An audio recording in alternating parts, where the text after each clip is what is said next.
السلام علیکم ورحمۃ اللہ وبرکاتہ۔ وعلیکم السلام ورحمۃ اللہ وبرکاتہ۔ کیا حال ہے نعمان؟ الحمدللہ ٹھیک بھائی، آپ سنائیں کیسے ہیں؟ الحمدللہ۔ کہاں جا رہے ہیں؟ میں ذرا دودھ لینے جا رہا ہوں۔ کیسا اتفاق ہے، میں بھی اسی طرف جا رہا ہوں۔ اچھا چلے پھر اکٹھے چلتے ہیں۔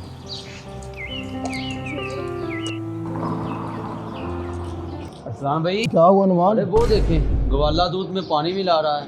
او خدایا، یہ تو گناہ کا ارتکاب کر رہا ہے، چلیں اس کو اس دھوکہ دہی سے روکتے ہیں۔ السلام علیکم ورحمۃ اللہ وبرکاتہ۔ وعلیکم السلام ورحمۃ اللہ۔ آپ یہ کیا کر رہے ہیں؟ وہ اصل میں آپ کو پتہ ہے اسلام میں ملاوٹ بالکل جائز نہیں ہے۔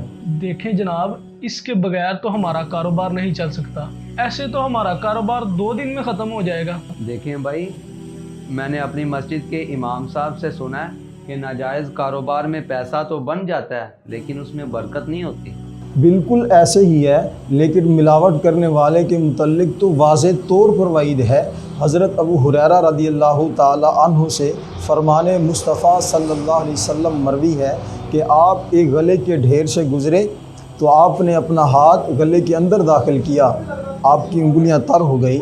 آپ نے غلے والے سے فرمایا یہ کیا معاملہ ہے؟ اس نے عرض کی یا رسول اللہ صلی اللہ علیہ وسلم، بارش کی وجہ سے بھیگ گیا تھا۔ تو آپ نے فرمایا اس کو تو نے اوپر کیوں نہیں کیا تاکہ لوگ اس کو دیکھ سکیں؟